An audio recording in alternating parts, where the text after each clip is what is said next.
Daska case मौजूद ख़वातीन हज़रात, बदकिस्मती के साथ ना तो अपनी नौयत का पहला केस है और ना ही आखिरी केस है। सो इस केस के क्या आस्पेक्ट्स हो सकते हैं, इस तरह के वाक़यात क्यों रूनुमा होते हैं, senior crime reporter Ali Hamza जो है इस वक्त हमारे साथ मौजूद है, इनसे बातचीत करते हैं। अली भाई, thank you so much for your time.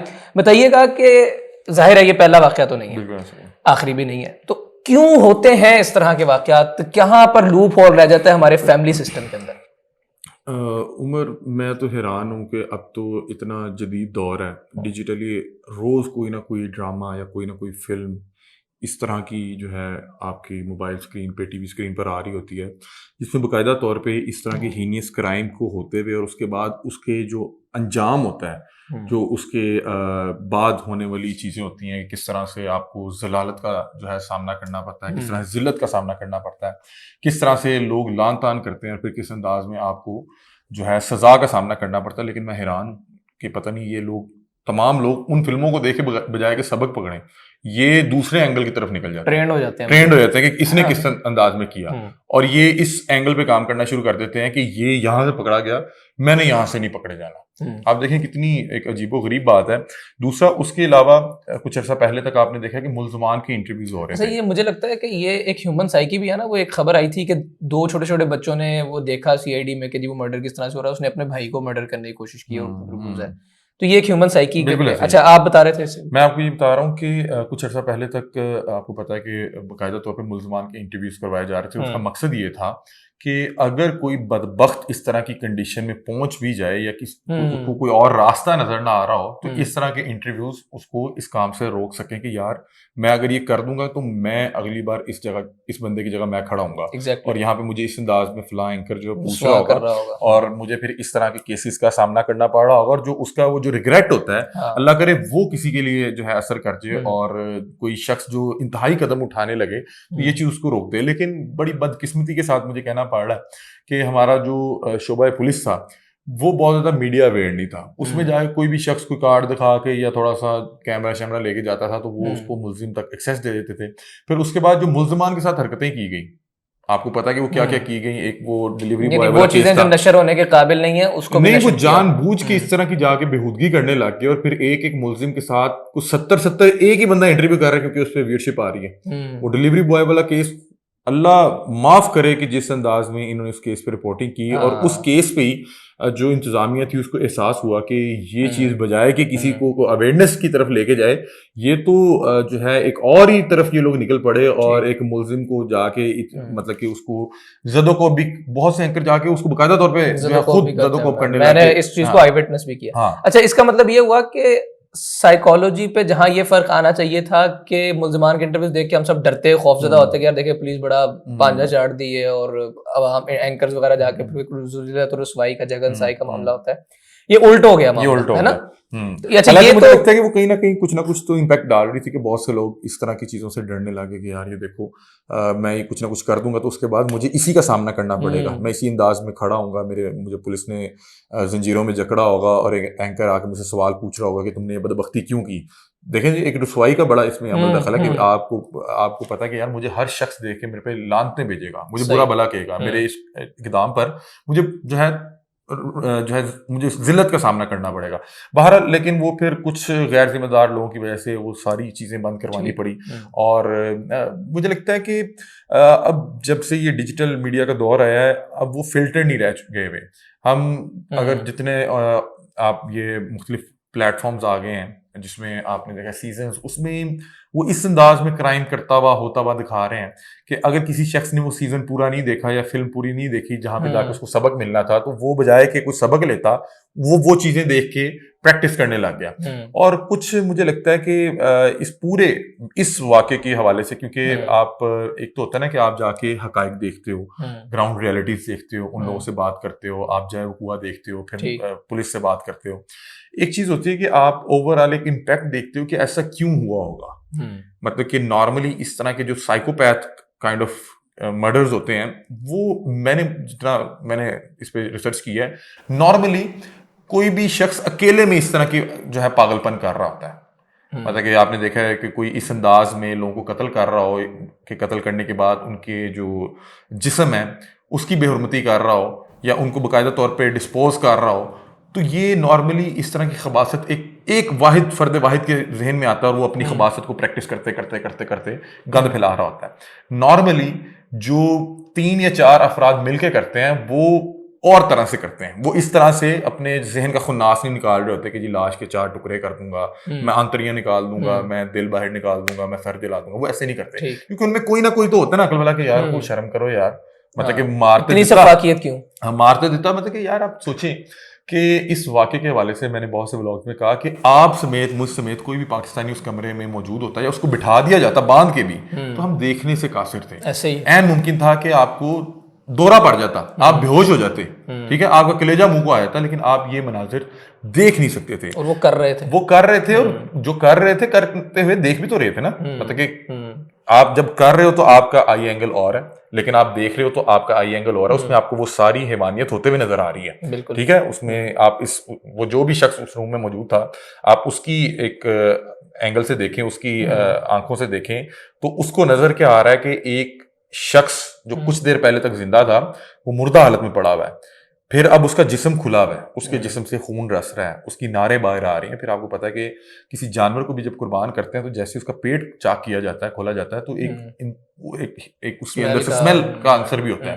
तो इसी तरह से यहाँ पे आप देखें कि ये वो मनाजिर वो विटनेस कर रहे हैं, और ये विटनेस कोई 1 2 3 4 मिनट के लिए नहीं कर रहे, ये एक लंबे अरसा, मतलब कि आप 3-4 घंटे। ये जाहिर है विटनेस करने की वजह से इतना वो दीदा दिलेरी आ गई कि आप फिर इन्वेस्टिगेशन रूम के अंदर बैठ के भी बड़ा वो जो है ना वो खुल के मैंने जो तफ्तीशी टीम से मेरी बात हुई और जो हमने दूसरे दोस्त साहब आपसे बातचीत की, तो बता रहे हैं कि ये बाकायदा तौर पे जब इसको गिरफ्तार करके ले जाया गया, एक तो उससे पहले जिस अंदाज में ये फिल्में चला रही थी, कहानियां चला रही थी, रंगबाजी कर रही थी, वो तो कर ही रही थी क्योंकि इसे पता था इसने ये काम कर दिया हुआ है। और अब सारे लोग आ रहे हैं और उसी वाक्य के मुतालिक पूछ रहे हैं जो आप अभी करके फारिग हुए हैं। ऐसा नहीं है कोई पुराना वाक्या आपको टाइम मिल गया उसको एडजस्ट करने का। देखिए इतना घिनौना वाक्या, उस खातून को भी अपने अंदर एडजस्ट करने के लिए टाइम चाहिए था ना, बिल्कुल सही। उसके ऊपर जब आपने झूठ बोलना है, इतने घिनौने वाक्य के बाद आप फौरी तौर पे आपके सारे रिश्तेदार, उसका बाप आ गया, तो आप तो यहीं पे आपको प्लानिंग करने का मौका, आप यहीं पे एक्सपोज होते हैं। आप अपने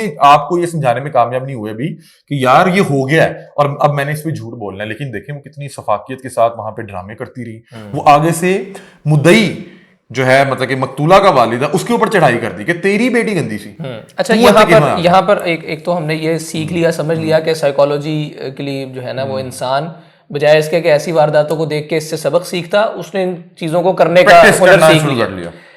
फैमिली के अंदर कहाँ पर, फैमिली सिस्टम में कैसे? मैं इसी तरफ आ रहा था कि मैं जब असल में और तरफ निकल गई, मैं यही बात करना चाह रहा था। ये तो अभी मैंने बताया ना कि चलाक और सफाक औरत थी कि वारदात के बाद किस तरह से रंगबाजी करती रही, वालिद को इल्ज़ाम ठहराती रही, बल्कि वो जो मकतूला है जिसको खुद मारा है उसके किरदार जो है वो गंदा करती रही।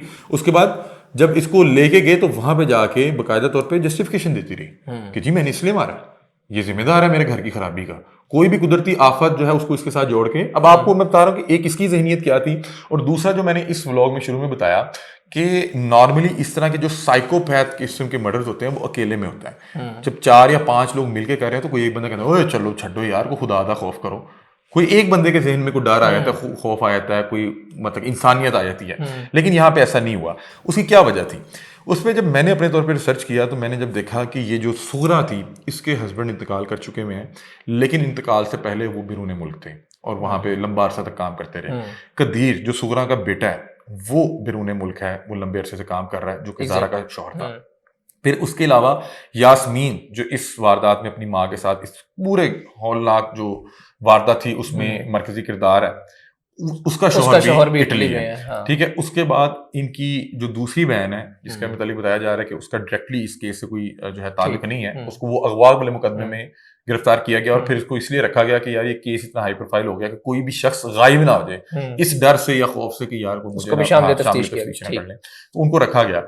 सबा का शौहर भी बिरून मुल्क है। फिर उसके बाद मैंने उस इलाके में मुख्तलिफ लोगों का पता करवाया कि यहाँ पे अक्सर और बेशतर जो लोग हैं वो पूरी बेल्ट में अक्सर बिरून मुल्क रहते हैं। इससे क्या फर्क क्या पड़ रहा है? इससे फर्क ये पड़ता है कि देखें कि जब आपके सर पे कोई एक फैमिली सिस्टम मौजूद नहीं है, आपका हस्बैंड मौजूद नहीं है, देखें अगर आपका शौहर घर है, शौहर खबासत करने लगा तो बीवी उससे पूछ लेगी, उसे बता देगी कि तुम गलत कर रहे हो।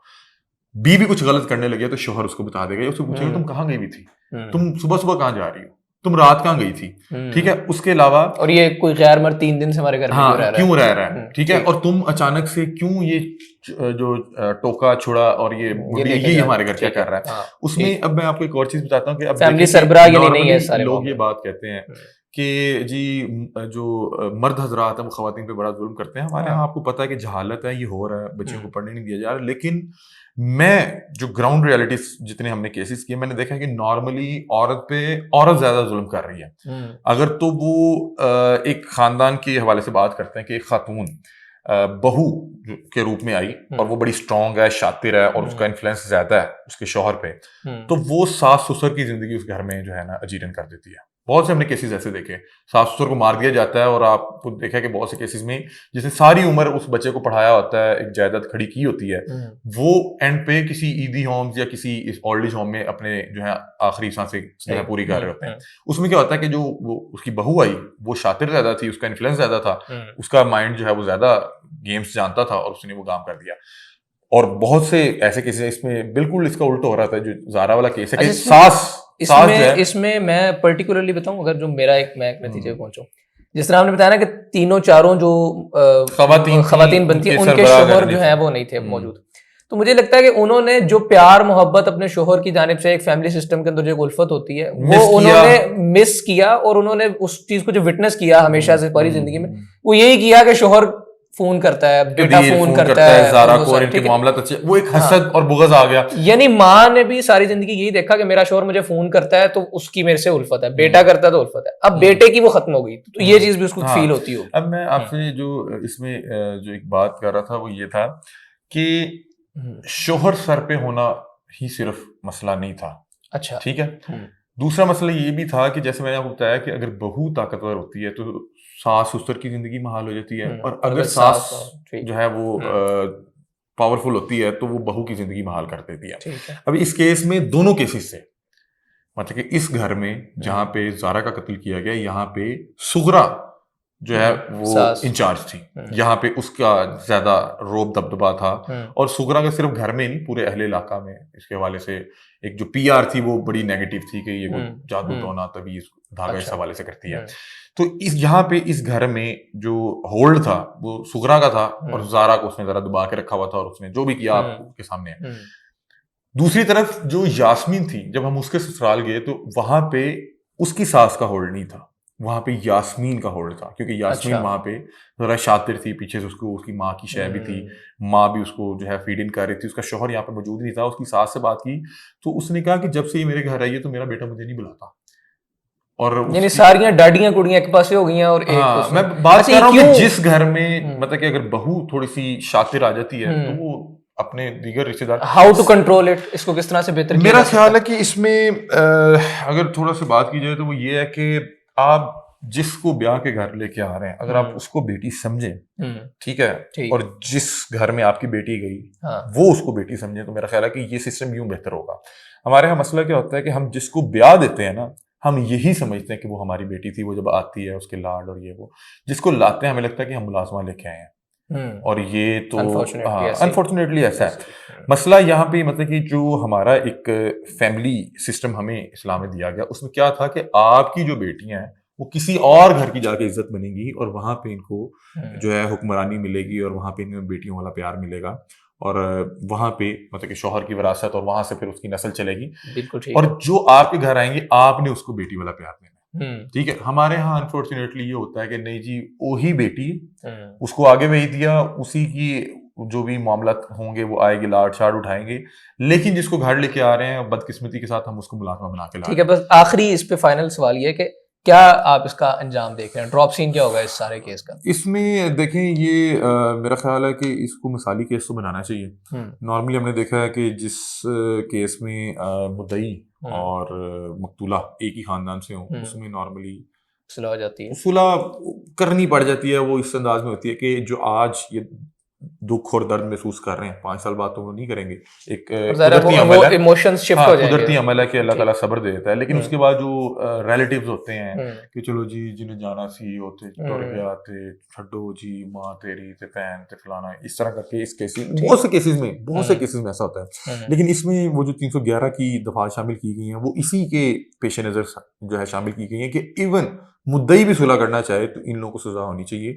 आप सोचें कि जिन लोगों ने ये जुल्म किया, एक होता है कि हम्म, कत्ल बिल खता कि नहीं आपने मारना था, गुस्सा था आपसे, वो हो खता गया, के तौर पे हो वो एक और चीज है। एक है कि आप एक है कत्ल बिल रजा, अब ये उससे भी कोई आगे की चीज है कि आपने कत्ल कर दिया है, फिर आप उसके बाद उसके टुकड़े कर रहे हैं और आप उसके बाद हैवानियत कर ऐसे रहे ही हैं। है। तो बहरहाल मुझे लगता है कि इसको निशाने इबरत बनाना चाहिए और मेरा ख्याल है कि थोड़ा सा इसको स्पीडी करना चाहिए। अच्छा, हमारे लेकिन यहाँ आप फैमिली से दोनों तरफ मिलकर आए हैं, तो जो ऑन ग्राउंड सिचुएशन है वो क्या लगता है आपको कि जल्द नहीं बदेर सही सुलह हो जाएगी?